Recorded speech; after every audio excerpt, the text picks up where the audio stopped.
السلام علیکم ورحمۃ اللہ وبرکاتہ۔ بسم اللہ الرحمن الرحیم۔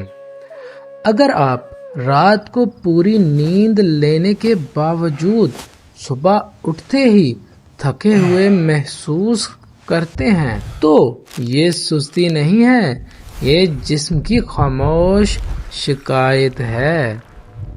ایسا کیوں ہوتا ہے یہ سمجھ لیں۔ دیکھیں، نیند صرف آنکھیں بند کرنے کا نام نہیں ہے۔ اصل آرام تب ملتا ہے جب خون صاف ہو، اعصاب مضبوط ہوں، جگر اپنا کام صحیح کرے۔ جب ان میں خرابی آتی ہے تو نیند کے بعد بھی توانائی واپس نہیں آتی۔ ایسا ہوتا کیوں ہے؟ وجہ جان لیجئے۔ آپ رات کو دیر تک جاگتے رہتے ہیں، زیادہ موبائل استعمال کرتے ہیں، پانی کم پیتے ہیں اور بازاری تیل والی اشیاء زیادہ کھاتے ہیں۔ ذہنی دباؤ رہتا ہے۔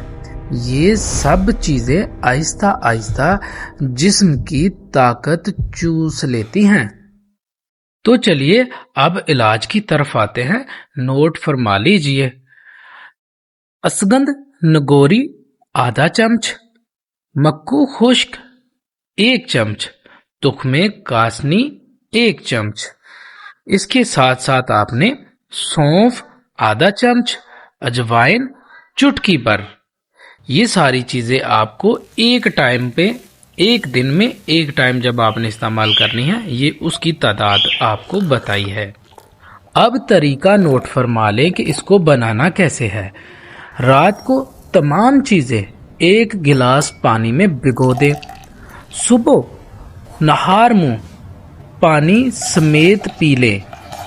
یہ آپ نے 14 دن نسخہ کرنا ہے۔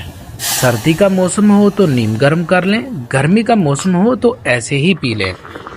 یہ نسخہ استعمال کرنے سے آپ کو کیا فائدہ ہوگا سن لیجئے۔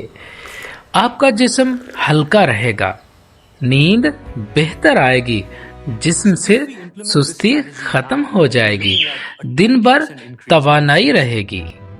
دوستو، سب سے اہم بات، یہ نسخہ حکمت کے اصولوں پر مبنی ہے، ایک معلوماتی رہنمائی ہے۔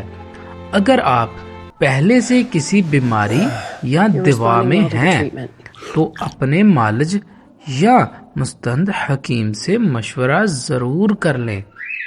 تو دوستو، جو بھی نسخہ استعمال کرنا ہے، سب سے پہلے صدقہ نکالے، توبہ کے نفل پڑھے اور عاجزی کے ساتھ اپنے رب سے دعا کریں، یا میرے اللہ، یہ جو میں کھا رہا ہوں یہ تو ایک بہانہ ہے، تو اسے میرے لیے شفا بنا دے۔ عاجزی کے ساتھ رو کر اپنے رب سے دعا کرے، یا اللہ اس تکلیف سے بہت پریشان ہوں، یا اللہ اس تکلیف سے میری جان چھڑا دے، یا اللہ اس دوا کو میرے لیے شفا بنا دے۔ میرا اللہ اپنے بندوں سے بہت محبت کرتا ہے۔ ایک ماں اپنے بچے کی تکلیف برداشت نہیں کر سکتی، اور اللہ کی محبت کی تو حد ہی نہیں کوئی، تو میرا اللہ آپ کو ضرور شفا عطا فرمائے گا۔ دوستو، اپنا خیال رکھیے گا۔ انشاءاللہ اگلی ویڈیو میں ملاقات ہوگی۔ السلام علیکم ورحمۃ اللہ وبرکاتہ۔